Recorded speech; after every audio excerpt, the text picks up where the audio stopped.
Welcome to the video, guys. We're here with an American reacts to Geography Now, Saudi Arabia. I've heard of this channel. They seem pretty legit. I figure it's a good way to learn some brief history and information about Saudi Arabia. Seems like an awesome place. And if you know my channel, I have a connection to this place because I've reacted to off-roading there, which is a passion of mine. And let me tell you, just gauging from those videos, A, their off-roading looks fun, and B, their community, their people have been awesome. Such a warm welcome. Part of my fan base is from there, and I appreciate them so much. They've been awesome. So let's go ahead and throw a like on there, and let's go ahead and watch and learn about Saudi Arabia as an American. Here we go. Excited for this. Of the two mosques. I actually had the opportunity to travel here a couple years ago and get a slight taste of the city and countryside. There's so much information that goes in this video and it cannot be easily covered, so I'll try my best. Saudi Arabia. I would love to go there someday, for sure. Geography now! Hey everybody, I'm your host Barbs. When I say Saudi Arabia, most people think of two things: Islam and oil. I mean, this kind of is the place where Islam originated. Let's just jump into it. Saudi Arabia. All right, here we go. This episode is going to be big. All right, so Saudi Arabia has actually had a lot of regional and sectional divisions based off of tribes and clans and former empires. I mean, there was even a point in time when their east coast was like ruled by pirates. Just wait for my episode. In any case, let's go to the globe. Saudi Arabia sits on the Arabian Peninsula in the Middle East. It's a big country. Big. In itself is the 12th largest country in land area at over 2 million square kilometers. Yeah. The country is bordered by 7 other countries, and keep in mind they also have the King Fahd Causeway, which connects them to Little Bahrain, so technically 8 countries. The country is further divided into 13 regions, with the capital of Riyadh located fairly close to the south center of the country. Riyadh is the largest city and the second largest in the Arab world after Cairo, with over 7 million people. It also has the second busiest airport, King Khaled International. The busiest airport, however, belongs to the second largest city, Jeddah, in the west, with King Abdulaziz International, and they also have the largest shipping port as well. The second largest shipping port belongs to the King Abdulaziz port in the city of Al-Dammam in the east side, close to Bahrain. Now, although Mecca, the third largest city, is an important place as the holiest city in Islam, they do not have an airport, as they believe the city should be left free of air traffic and planes should not fly above it. Therefore, people wishing to go there usually fly to Jeddah and then take short land transport. The country has a vast road network extending to all other neighboring countries and 4... Oh, let me see that road now. There it is. Wow, look at that. Look how big that place is. Really, really big. And correct me if I'm wrong, it looks like it is all desert. That is just wild. Like, the only green you see is way over here, right? So, wow. You know, like in the United States, as an American, we're very diverse, right? We have a lot of greenery, almost tropical, and kind of just prairie, and then, of course, we have desert, too, in the West. So, it's very crazy to see a desert that big, just because over here the desert seems big for our standards, but it's nothing like that. That is amazing. Wow. Neighboring countries and 4 main rail lines connecting Riyadh to the east and north, with another separate rail line connecting Medina to Mecca in the west. Today, plans for a transnational railway known as the Saudi Land Bridge are underway, as well as the GCC railway along the Persian Gulf, which is supposed to connect them with the other countries along the Gulf, like Kuwait and the UAE. However, progress is kind of slow. In addition, the country has about 1,300 or so smaller islands and islets off their coasts. About 89% of them are in the Red Sea and the remaining 11% in the Persian Gulf. But Arabs will tell you it's the Arabian Gulf. Not gonna get into that. Anyway, of these islands, the largest is Farasan, with its archipelago in the south, close to Yemen. There was at one time a dispute with Egypt over the Sanafir Islands, right at the entrance to the Gulf of Aqaba. In 2016, however, Egypt's House Committee and Parliament approved of the transfer of the islands, which kind of angered a lot of people in the Egyptian public, but it still went through. In any case, the move went forward and... Now, that's interesting. I didn't know there were islands. I mean, I figured, I guess, because a lot of countries have islands that a lot of people don't know about, but yeah, I guess on the map you just tend to overlook that, right? You're just so mesmerized by the big mainland that you forget, like, wow, they have a lot of islands. Plans to build a Saudi pretty Egypt interesting causeway are underway, which would officially connect the two countries for the first time since Ottoman Empire years. Key fact to note, the area of modern-day Saudi Arabia formerly consisted of 3 main distinct regions: the Hejaz in the west, where about 35% of the population lives, the Najd, with about 28%, and Eastern Arabia, or Al-Asa, with about 15%. On top of that, Saudi Arabia takes their maritime trading routes very seriously, as about like a fifth of the entire world's oil shipping lanes pass through the incredibly narrow 21-mile wide Strait of Hormuz. We've talked about this before, and it can get pretty intense considering who's on the other side. It's like, hey, dude, you're in my boundary zone. You're in my buffer. Yeah. Anyway, back to the civil layout. Saudi Arabia is structured in a unique way that very few other countries can kind of emulate. For one, they are the cornerstone and epicenter of the Islamic faith, holding the two most important sites in Islam, Mecca and Medina. You must be Muslim to enter Mecca. Authorities either check your passports for the religion label if it has one, or they ask you to recite the Shahada or the Muslim creed. If you don't know anything about these cities, basically, Medina is the burial site of the Islamic prophet Muhammad, and Mecca is not only his birthplace, but it also holds the holiest site in all of Islam, the Kaaba, which is this cube-shaped building in the center of the Great Mosque of Mecca, the largest. Now, I don't know a lot about this. I do know that. I know about Mecca and the Kaaba. I've definitely heard of that, seen pictures of this. Obviously, I think it's pretty safe to say it's, world known or famous, for lack of a better term. In the world. It is the duty of every able-bodied and financially capable Muslim in the world to make a pilgrimage here at least once in their life, otherwise known as the Hajj. And Saudi Arabia actually holds quotas for each country with the amount of pilgrims that are allowed to visit every year. What about the countries they have strained relations with? Yep, even those. No Muslim is denied, regardless of sect or nationhood. The reason for the restriction is because every year, it's like more and more people try to come, and it gets very packed and often dangerous. Large incidents have occurred in which people have died from like stampedes and crushings in the past few decades. Oh no. In Saudi Arabia's defense, though, it's really hard to maintain crowd control when your city has to suddenly accommodate 3 times its own population. I imagine so. The newly appointed crown prince has issued a mass array of social and economic reforms that the otherwise previous legislation was a little weary of implementing. This includes the ever so sensitive topic of foreign investment and tourism. But ultimately, it was kind of like, maybe we should just focus on religious tourism from Mecca and Medina. How much did we make last year? Over 10 billion. Oh, really? Yes. How are non-Muslim visa applications looking? Those have been going up too, especially in Jeddah and Riyadh. I mean, 10 million from just Muslims alone? I mean, okay, I need a guinea pig. Hey, Emirates, how are you handling things? Woohoo! I am having so much fun. People are coming from all over the world to have fun with me. Interesting. And that's basically how they granted their first tourist visas in 2018. Prior to that, the country only allowed non-Muslim visitors to come in if they had a business visa and if a Saudi national sponsored them, which is what I had to do back in 2015. I remember the process took forever. It was like a month. But now the country's hey, yeah, come on in. Just stay away from Mecca, but come on in. Anyway. I did not know that. That's pretty interesting, right? I'm glad to hear that they're more tourist-friendly now. So that's cool that, in the future, should I make my way there, that sounds like it'd be better, right? To complete the new world's tallest building. Shh, don't. Aha, I've heard of that. So right now, as it stands, the Burj Khalifa in Dubai, I believe, is the tallest. They probably will say. I have always been fascinated by city skylines, and previously, a long time ago, actually kind of before my time, I was next to the tallest building in the world, which was the Sears Tower in Chicago. Now the Willis Tower, now it's called something else. But the Sears Tower was the tallest for a long time. It's still one of the tallest. But, since the 90s, so many countries have built crazy tall towers. And I did read that the Jeddah Tower incoming is going to be the tallest one. Don't even think about it. Pretty crazy. I have another trick up my sleeve. Anyway, with Saudi Arabia, there's a bunch of other impressive feats of engineering. Art, tell the viewers what they could witness and the sights they could see when they go to Saudi Arabia. You get to win a free car and some dates. The yellow ones are really good. Yeah. Metajewel. Nah, but for real, besides the obvious Mecca and Medina, there's actually a lot of really cool things going on in Saudi Arabia. I bet. Sightseeing-wise. For one, they have the largest water fountain in Jeddah, the world's largest desalination plant, and soon the world's largest hotel is about to be built. They even have the world's largest burger restaurant. It's called, wait for it, I'm hungry. No way. Paul. Yes, we'll feed you soon. Okay, you have the... That's crazy. The world's largest burger joint? That's who would have thought that? That's awesome. You would think America would have that, but America likes to claim in their culture that they're like, the top and everything, but it's just not true. It's usually never true. We're usually in the middle, in like a lot of statistics. So that's pretty cool that they have the biggest burger joint in Saudi Arabia.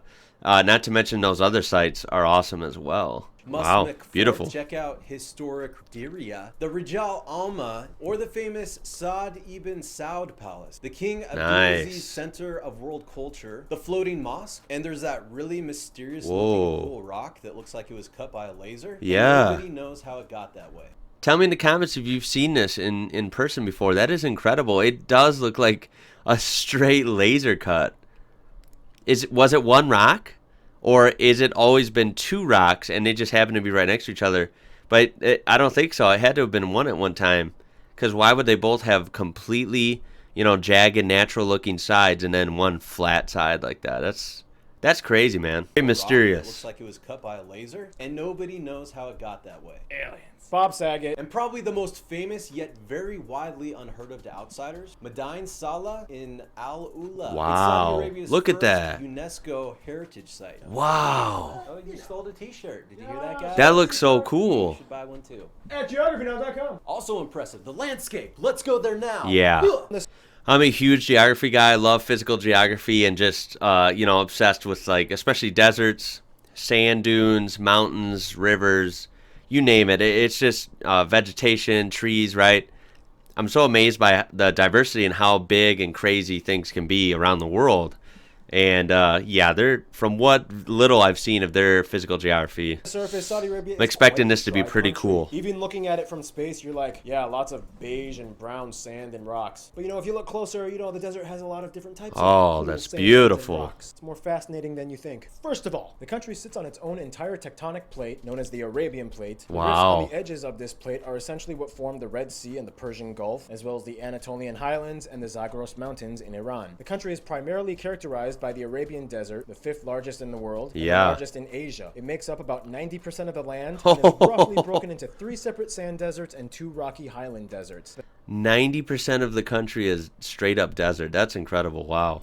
3 sand deserts are the An-Nafud in the north, the Andana in the east, and the Rub al-Khali in the south, which is the world's largest continuous sand desert. And it also has the highest sand dune in the world, Ramlat Jidina. No way. 55 meters. These deserts shield the central highlands, as well as the Hijaz mountain chain in the west. The southwestern section of the Hijaz mountains, known as the Tihama, are the most lush and green areas of Saudi Arabia. This is where the majority of Saudi Arabia's agriculture sector can be found, as the climate and mountains collect more moisture influenced by the jet streams carried by the monsoons from the Indian Ocean. Some of them even have snow caps in the winter seasons. There you the go. Peak of the country, which is also in this region, Jabal Sada, at about 3,000 meters tall. The interesting thing, though, is that Saudi Arabia is officially the largest country in the world without any permanent rivers. Wow.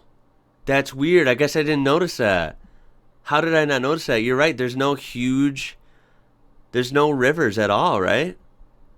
And it's a huge country. That's bizarre. However, has wadis, or seasonal riverbeds, that flow on occasion and dry up in the warmer parts of the year. The longest wadi being Wadi al-Rumah in the Nejd Plateau, flowing from Jibal al-Abayad, or the White Mountain, near Medina, all the way to Buraida. For other water sources, though, the country does have quite a few oases speckled throughout the deserts, the largest one being the Al-Hassa Oasis in the east, by the town of Al-Hufuf. Further by the twins, the larger one, Lake Asfar, and Lake Hubail, the largest lakes in the country. Finally, it's important to note that the flatter eastern section of the country is rich in hydrocarbon resources, and it is essentially the economic backbone that props up much of the country's export revenue sector. On back to the southern green stuff, yeah, seriously, you'd almost assume it was like another planet with pristine spectacles of life amidst the granite and sandstone outcroppings. These are some really cool clips from my homegirl Ava, who is a travel YouTuber. Check out her channel. Whew, all right, now it is time for my triple shot of history. That does look different, right? No one takes over for the rest of this segment. At my humble abode. Now, of course, Saudi Arabia has lots of sand and rocks, but a lot of the sand and rocks are structured in a really cool way. For example, you have natural sites like this crater in this valley, which is sometimes called the Grand Canyon of Saudi Arabia. In the center of the country, you can find the edge of the world. That was beautiful. That red rock looking huge canyon, that's very much like, here, what you would see in New Mexico, Utah, Arizona. Wow, that was awesome. I love big canyons, big mesas like that. And look at this. This is very cool, too. Edge of the World. That's a cool name or a cool description. Because it does. It looks kind of ominous, right? kind of freaky a little bit, but beautiful at the same time. In addition, the country has an abundance of hidden caves and chambers known as dolls. Saudi Arabia is the largest economy My wife in loves the Middle caves. East and considered an energy superpower. They are one of the top 20 economies in the world. They have the 5th largest natural gas reserve and the 2nd largest proven petroleum reserves at about 260 billion That's barrels. incredible. This, of course, makes them the largest petroleum exporter in the world as well. This means with a heavy supply at their disposal, fuel is very cheap here. It's actually cheaper than water. No joke. What? That's insane. How cool is that, right? Like, what a cool crown to have as a country. Like, that's a good thing to have, right? They have abundance of crude oil, and living there would be great because, especially like for me, like I love those off-roading guys. They get to take their trucks and SUVs out and have fun in the sand dunes, and probably doesn't cost much to fill her up with gas, right? These reserves account for about 90% of their budget revenues and export earnings and about 42% of their overall GDP, mostly managed by the country's largest and state-owned company, Saudi Aramco. Anyway, off that topic, they also have about a dozen... voice cracked. They also have about a dozen or so nature reserves and protected areas throughout the country where you are most likely to find the desert wildlife. And with that, here's our animal correspondent, Gary. Ooh, yeah. What kind of animals do they have there? It's Gary Harlow. He's back. For Saudi Arabia, certain places make great habitats for bird species like buzzards, quail, the sand grouse, pelicans, and storks. Otherwise, the Hejaz are home to the various mammal species like the Arabian red fox, the fennec, sand cats, striped hyenas, and the highly endangered Arabian wolf and Arabian leopard. In fact, very interesting. Also, the iconic mammal of many Arabian countries, the Arabian oryx, was That's cool looking. to extinction, but later reintroduced through a breeding program in Phoenix, Arizona. Since No way. Arabian ostriches and gazelles have also been reintroduced as well. Oh, and one more last thing. Saudi Arabia has the world's largest camel market, and the funny thing is, many of their camels are actually imported from Australia. Right, that means that I'm weird. out. Back to you, Noah. Now, that's kind of bizarre, right? Those animals, by the way, very interesting. Very cool looking. Wow. But I figured they would have a lot of camels. That's what you see depicted a lot. But that's funny how I didn't know, I guess, that a lot of them aren't native there. But, Food. Saudi Arabia follows pretty yeah. much the same general Middle Eastern format when it comes to food. Obviously, kind of like any human being, right? I love food. Who doesn't? But I really do love food from around the world. I haven't had like everything, so I mean, my palate's always growing. I love Mexican food. I love South American food. And I like Italian food. I love Indian food. Love Indian food. I can't say off the top of my head that I know of or have had a lot of actual Saudi Arabian food, but I'm excited to learn about it, and I would love to have some for sure. A lot of hummus and skewered meat on rice. But for what it's worth... Well, that sounds great right off the bat. Love hummus. Skewered meat is always great. Rice. Can't beat that. Here are some of the specialties you guys, the Saudi jogger peeps, mentioned. Mofata, salig, areka, masub, various types of mandi, murtabak, turi, kusan, dagabis, and what many consider the national dish, kabsa, which can have a variety of meats, but chicken and camel are popular. Also, in almost every household you will find cardamom coffee. It has a very distinct cardamom. Now, anyone watching from around that area, if you're from Saudi Arabia, please comment below your favorite foods. Tell me about some of the ones maybe that I probably don't know about. How is camel? He mentioned camel. So camel in there, I wonder how that tastes, right? Is it very good? I assume it probably is. Smell, and it is usually served with dates as an appetizer before any meal. And speaking of traditions, that brings us to the next segment, the... Thank you, Noah. So, alright, if the Arab world was a family, you know, Egypt would be like the popular athlete, actor guy with a lot of connections. Iraq would be the wise old man that has a little PTSD. Oman is like the happy mom that everyone loves that just made you dinner. Qatar is like the black sheep who doesn't care what anyone thinks of him. Kuwait is like the classy rich cheerleader with straight A's. Bahrain is like the slightly tipsy partying rich cheerleader. Oh my God. Calm down, Bahrain. I'm joking. But I mean, come on. Everybody kind of knows your reputation within the Arab world. We all know it.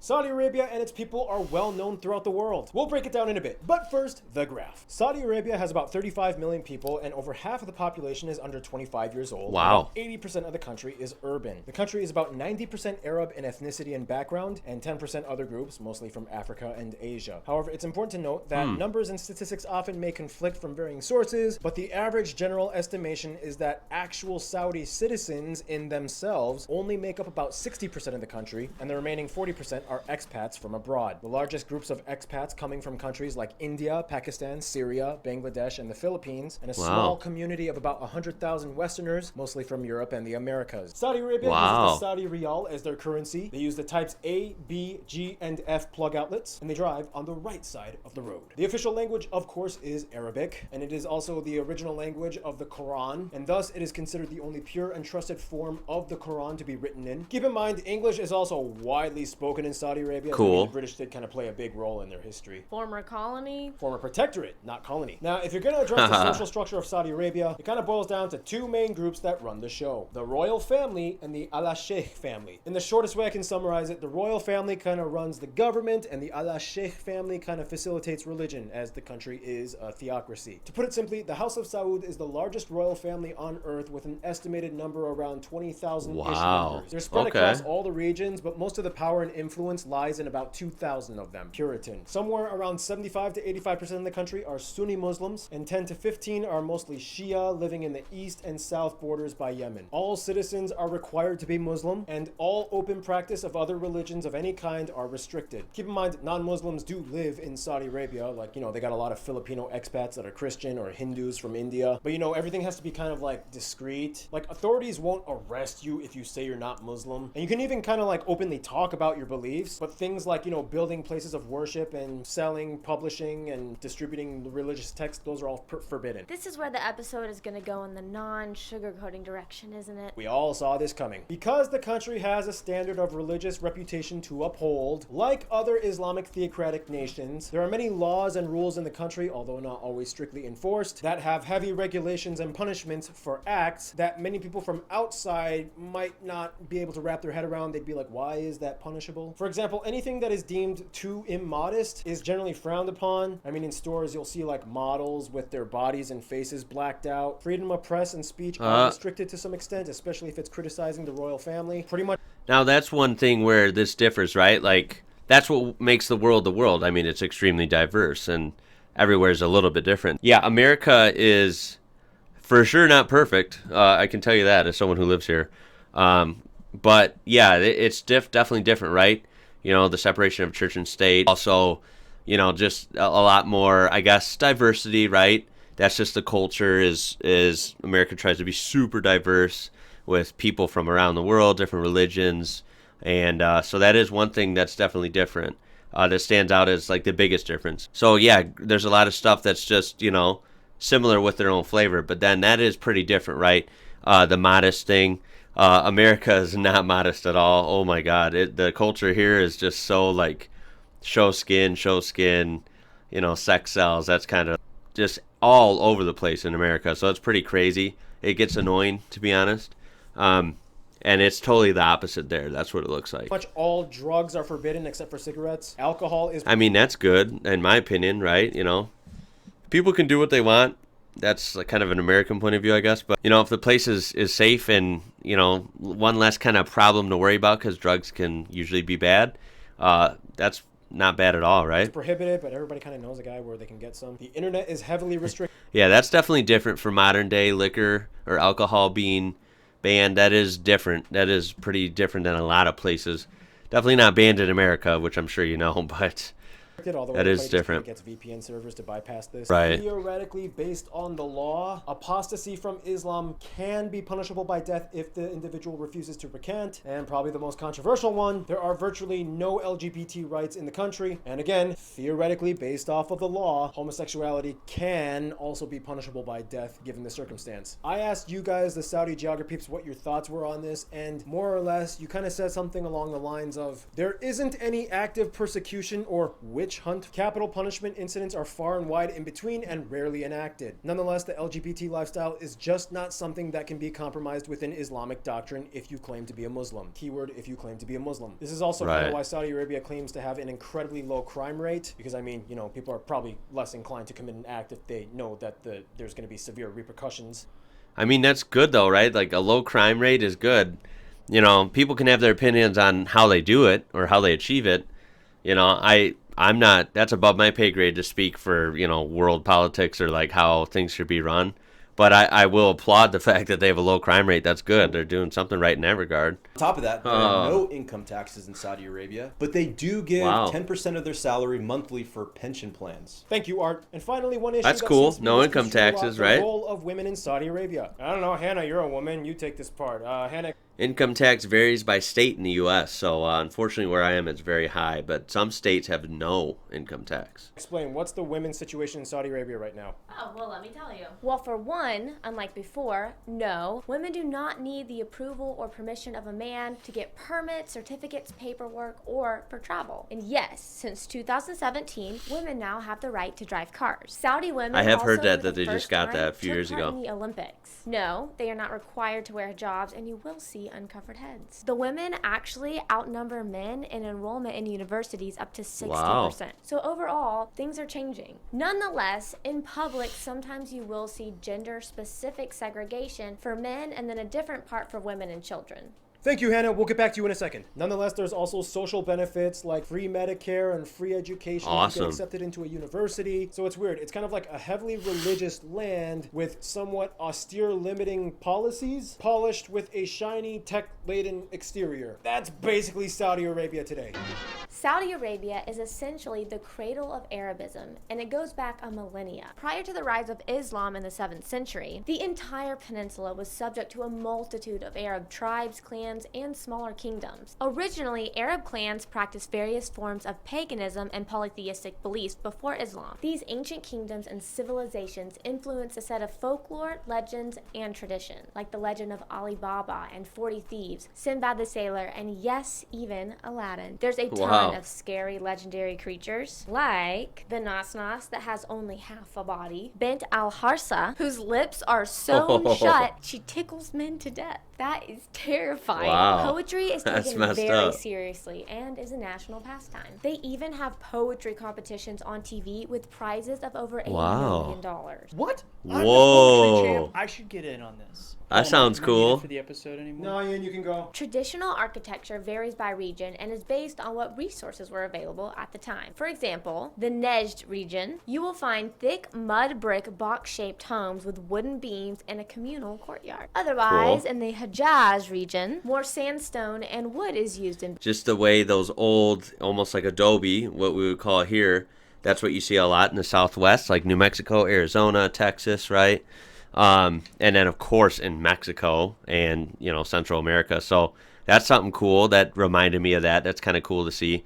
Again, a lot of the architecture is awesome, though. Buildings. Like the old and the modern. I like the clash of both. Women normally wear abayas, which come in black and also other colors. Men can often... And hey, that fashion, I like it. I think it's cool. Those women look really, really cool with the different colors. They really, you know, they rock it. They look good. be found wearing thobe. And that is cool too. That's a thobe. With a gutra. And with a gutra. Gal on their And an head. egal. If it gets Now that's cool as well. I know I would probably look goofy in it. cold, they might add a But a lot of guys rock that and look cool with it. And when I would they probably hear look like a sassy goofball. comment, they might respond with, "Bitch, please." Marriages are often heavily orchestrated by families. Arranged isn't really the best word because actually adults can reject each other if they want, but family involvement is key. Otherwise, some very popular pastimes include things like falconry, camel racing, and Cool. sidewalk skiing. And finally, festivals and celebrations are abundant. You have Gargian, in which kids dress in traditional clothes and go door to door asking for treats. streets. Their That's national awesome. day is the 23rd of September, which is a big celebration with fireworks and skyscrapers light up with green, and lots of music and dancing can be heard. Let alone the Arab world, music has always been an integral part of their culture. Each region kind of has their own specialty, but the most popular one considered the national dance would be the Al-Arda, done with swords and drums. It's pretty cool looking. Wow. Otherwise, Saudi Arabia has a thriving kind of contemporary music scene-ish. EDM, there's some metal bands. It always kind of like teeters EDM. on the edge of, is it okay with the government or not? So for instance, like Al Namrud, they're a black metal band out of Saudi Arabia. But they have to live a life in secrecy because due to the lyrical content and for the music, basically, they can't be known who they are or whatever. Their musical is punishable. How much more black metal can you get than that?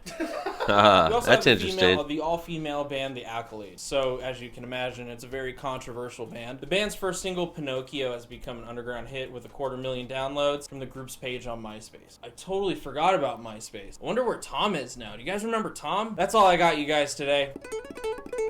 Thank you, Keith. And now it's time for the briefly condensed history and famous people segment. Neolithic period, animal domestication, Ubaid period, pre-Islamic kingdoms, rise of Islam, Rashidun Caliphate, Umayyad Caliphate, Abbasid Caliphate, Fatimid Caliphate, splits off into tribal traditional rule in the Sharif of Mecca, clashes with the Persians, Ottoman rule, the first and second states of Saudi rule, unification and establishment of the kingdom, oil discovered, Gulf War tension, Cold War with Iran, 2030 vision, and here we are today. For famous people, I'm just going to briefly summarize it. Pretty much all the former kings and some of the royal family members, these actors, these football hold up. Whoa, hold on. That's a pause. Some of the royal family members, these actors. Okay, let's see. Now, I'm sure I've seen these people somewhere, right? I'm not going to lie. I don't recognize totally the names. Maybe that one at the bottom. But I'm sure I feel like I've seen like him and him. I feel like I've seen her somewhere. These And I'm not a big football fan. If anything, I watch American football, which is a different sport, right?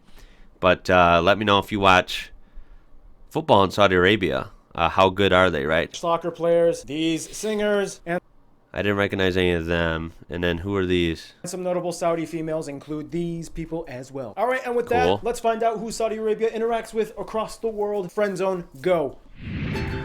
Friend Zone, I would hope America's on there. Saudi Arabia is a country everybody is paying attention to. So naturally, they play a big, important geopolitical role on the world stage. For one, in a sense, all Arabic-speaking countries and Muslim-majority countries have some kind of tie to Saudi Arabia. Indonesia and Pakistan are probably the closest allies in Asia. Pakistan is often called the closest non-Arab ally, as they have shared bilateral relations since the country's inception in 1947. Since then, they've shared military alliances. Saudi Arabia has invested heavily in Pakistan's infrastructure. They even funded the construction of the biggest mosque in Pakistan, which they named after King Faisal. Pakistanis can easily obtain business permits in Saudi Arabia, and Pakistanis provide assistance in the fields of technology and science. They even decreed a week-long mourning period when King Fahd passed away in 2005. Indonesia is important as they are the largest Muslim nation on earth, population-wise, and have the largest number quota of pilgrims for Hajj every year. Trade is crucial between them, especially in the petroleum industry, and today there are over 1 million Indonesian expats living in Saudi Arabia. The USA and UK are probably the closest Western allies. Yeah. Saudi Arabia was once a protectorate of the UK that worked side by side against the Ottoman Empire. Today, over 200 joint ventures exist between them worth billions, and over 30,000 British nationals live and work in the country. Yeah, I was going to say USA would be on there. Yeah, they're allies for sure. And I mean, a lot of business, right? A lot of money transfers between America and Saudi Arabia. Also the UK, so that's kind of cool. The USA was also one of the first countries to recognize them after the Saudi family took over, and US President Franklin Roosevelt personally even met the king to establish future relations. Today, the two countries have a mutual defense agreement that involves operations and training for the Saudi military. Trade is huge between the two, and many Saudi nationals study abroad in the USA or the UK, especially members of the royal family. That's Tensions cool. were a little strained after the 9/11 attacks, in which it was revealed that 15 of the 19 hijackers were Saudi nationals, and even though Saudi Arabia publicly denounced the act and stripped the Taliban members of their Saudi citizenship, including Osama bin Laden, as well as helping against the fight against terrorism, the stigma slightly stuck to the American public. Nonetheless, relations are still relative. Yeah, and that one's a tough one because our media here in the United States is kind of not the best, right? It's They have their own agendas, and they kind of feed you just what they want. So, yeah, if you know the broad history, there really isn't a problem, right? Saudi Arabia and America have been friendly to each other and help each other a lot. So that's my view on it. For people that are just, they kind of just only pay attention to the news and they don't make up their own mind, they might be afraid of Saudi Arabia for literally no reason. So it's kind of a shame. Strong today. Jordan is kind of like the sidekick of Saudi Arabia. The two get along very well. At first, it was a little tense, though, because, you know, Saudis were kind of responsible for ending the Hashemite kingdom's rule over the Hejaz region. But that's not really an issue they bring up anymore. When it comes to their best friends, however, most Saudis I've talked to have said probably their fellow GCC countries, the Emirates, Bahrain, and Kuwait. Kuwait has a heartfelt place in the minds of Saudis. They protected the House of Saud when they're in exile from the Rashid dynasty, and Saudi Arabia gave refuge to some of the Kuwaiti royal family during the Gulf War, and they participated in the fighting against Saddam's Iraqi forces from taking over. Bahrain, as we mentioned, is basically Saudi Arabia's hot girlfriend that he absolutely loves to visit and party with. Bahrain is essentially where Saudis go to get away from the strict life of being a Saudi. The two have had virtually no controversies. The royal families love visiting each other, and they have cooperated on almost every single diplomatic measure since each country's beginning. The UAE is the fun brother that, like Bahrain, they love to hang with. Saudi Arabia also kind of likes to observe the UAE like an experiment, so they can take notes on which practices they can implement in their own social structure. Yeah, that looks like an awesome place too, the UAE. Obviously, Dubai is within that. I've always been intrigued by that place as well. I mean, who doesn't, right? They're kind of flashy, kind of like Las Vegas. Just has that, everything's bigger and shinier there, right? They just kind of go over the top on everything. But, yeah, both countries, Saudi Arabia, UAE, Bahrain, those look like very awesome places, and it's cool that they're all, you know, for future development. They're all friends. For what it's worth, though, when a Saudi and Emirati or Bahraini meet, they don't even feel a sense of nationhood. They just feel a welcomed kinship. Oh, and of course, everyone loves Oman. Can't forget about them. Oman is like the loving grandma nobody disrespects. In conclusion, Saudi Arabia is today faced with a unique situation in which they kind of have to find a way to like coalesce Islam and Arab tradition with advancements and ideas that sometimes bring a little bit of a challenge to Islam and Arab tradition. They are a Quran wrapped in steel and concrete, covered in a bisht, hidden in the ancient sands of the 21st century. Stay tuned. Senegal is coming up next. All right, so that is the end of that one. That was a long one, guys, but a lot of people were requesting longer videos, so hopefully you're okay with that. I enjoy watching long videos here and there, and that was awesome. That was just a brief overview. You know, I mean, it's hard to condense a whole nation's history and even present-day culture into, you know, even a half-an-hour video, so take that with a grain of salt. I'm sure a lot of things were exaggerated. I'm sure a lot of things were summed up. So let me know down below what you thought of that. As an American, again, like I said, looks like a great place. Very interesting country. Really big. Like almost all desert. And beautiful geography. I love sand dunes. I love mountains. They got them both. It's interesting how there's no rivers. That stuck out to me. But they do have bodies of water, of course. A lot of islands. I did not know that. So that was cool to learn. And then, of course, you know, they're in a cool spot surrounded by a bunch of other pretty cool countries as well. It's awesome that they are allies with the U.S., of course. And, yeah, their culture is very interesting, right? And it's always fun to learn about it. I would love to, in the future, learn about probably their individual cities. That would be fun. And also their food. That would be great. The thing I know about most, like I said, is off-roading, so check my channel if you want to see some of that. I have tons of American reacts to Saudi Arabian off-roading. They're a great community. They've shown me such good support and awesome comments, taught me a lot about their sport of off-roading and how their vehicles differ a lot from the United States vehicles. So that was awesome, guys. I hope you liked that. Throw me a like on there. Throw me a subscribe. I really appreciate it. And, we won't look at the comments today. Sometimes I look at the comments. Thank you for watching, guys. That was Saudi Arabia. Now I know a little more about the Kingdom of Saudi Arabia. We'll see you next time. Thank you for watching. Catch you later.